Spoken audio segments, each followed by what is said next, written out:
When I heard that our guest today, Caroline Clark, had recently volunteered to spend 5 days locked inside a simulated space mission in Poland, I couldn't wait to see what she'd learned. No windows, no phone, absolutely no escape.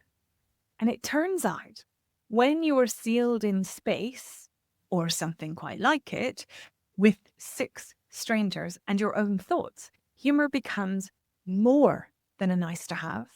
It becomes survival social glue.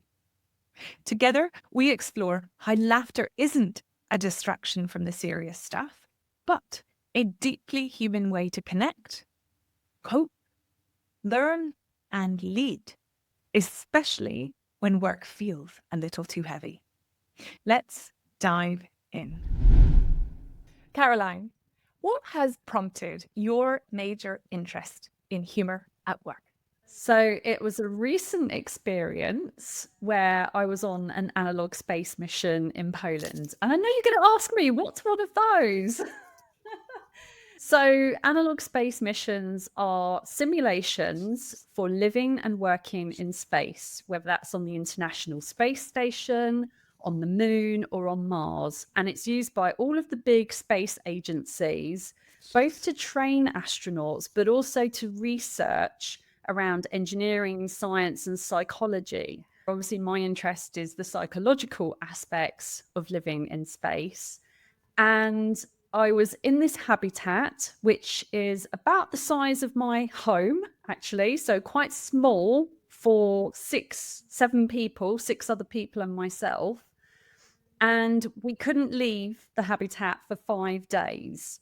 We were locked in. We locked ourselves in fact. And we didn't have any ability to phone or message people outside. There were no windows. Wow. So we couldn't see if it was day or night. There was no natural sunlight coming through. So it creates a bit of psychological and physiological stress living in isolation and confinement. And what I learned is that humour can be a survival tool as well. Laughter communicates to us that we are safe. We feel relaxed when we're laughing, and it creates that shared emotional state of relaxation as well. So I was very aware of emotional contagion, and being in such an environment without access to any sort of external factors, external environmental cues, really meant that the experience was really intense. So being really aware of negative emotions, positive emotions, and how that would impact not just me, but the group as a whole. And what I learned is that laughter can unite groups. And I think I already knew this in as much as when I looked back at my professional career and thought about the teams that I'd worked in, the ones that felt like we were strongest were the ones where we could have a laugh together at work, even under high pressure situations. So I actually think humour isn't a nice to have. I think it's essential to creating high performing teams. And I think when it's absent, it's a sign that there could be something wrong within that team. Oh, I love that. Let me introduce you there. Let me interrupt you. I need to know, was there a lot of laughter? There was, yeah. And being in that situation, you're laughing about things that you would feel really uncomfortable about. So the human body is a wonderful thing. There's lots of smells and noises. And when you're in confinement together, there's no real escaping that. So you have to make a joke of it because we're all experiencing the same thing. And that lightness can be really helpful for overcoming some of those awkward feelings. Oh, I love that. I love that.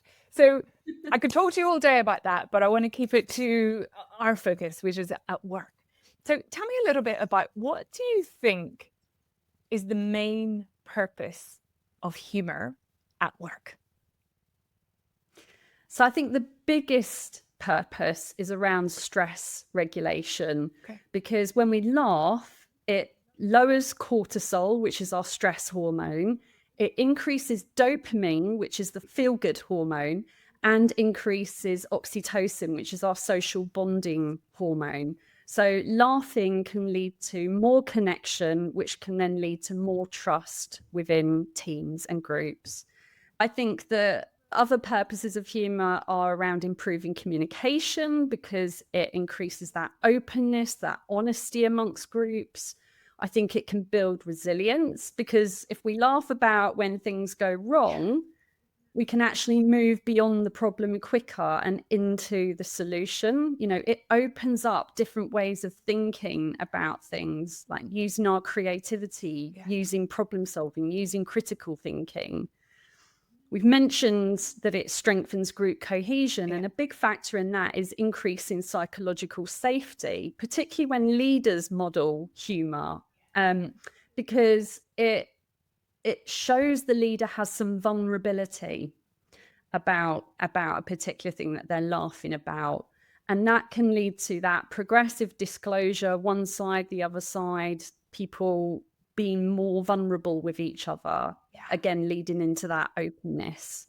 I came across some really interesting research by Bitterly et al. In 2017, which also shows that leaders who use laughter and humor are actually viewed as more confident and more competent. Yeah. So that when I've worked with or for or alongside people who have been brilliant at what they do, but can laugh at themselves or laugh at the situation, or it's so engaging, and it opens up. I definitely get what you're saying. It opens up communication and it opens up a bit more powerful vulnerability as opposed to unsafe vulnerability. Love it. So picking up on something you said there, I think it's important to distinguish between appropriate and inappropriate forms of humor in the workplace, because we don't want to get that wrong. So appropriate humor would be things like anecdotes or funny stories about things that have happened to you, and you can use those in a really illustrative way. Inappropriate humor is really risky because it runs the risk of offending someone. So if you're thinking about saying something about somebody else, or even like some self-deprecating humor, sometimes that can backfire. So try and steer clear of humor that might be viewed as a bit more aggressive, and keep it more lighthearted and focused on situations and funny things that happen to you. Yes. So another thing to be aware of is the timing and courage. So if you're a leader within a team, you want to think about the emotional state of the team when you are thinking of using humor. So if you're right in the thick of it, in the pits, if someone is sharing something that's a bit more emotionally vulnerable, that's not the right time. But you can create the right opportunities for humor. So going for coffee or having like a celebration when you've achieved something, those moments are where it's absolutely right to inject some humor. If you're trying to motivate people as well, you know, if you have stand-ups at the beginning of the day, inserting funny stories about what happened to you on your way to work, or the kids at home, or pets, like that can be a really neat way of bringing humor into the day-to-day. And I think finally, modeling playfulness. So coming back to that stat about children laugh 300 times a day, but by the time we reach adulthood, we're laughing 4 times a day. Oh God, 4 times a day. Oh, more people. It's not enough. It's not enough, is it? It's not enough. So it's viewing the world with that wonder, with that curiosity, with that observation to see life is really funny. If you enjoyed this, you might also enjoy my Life Satisfaction Assessment.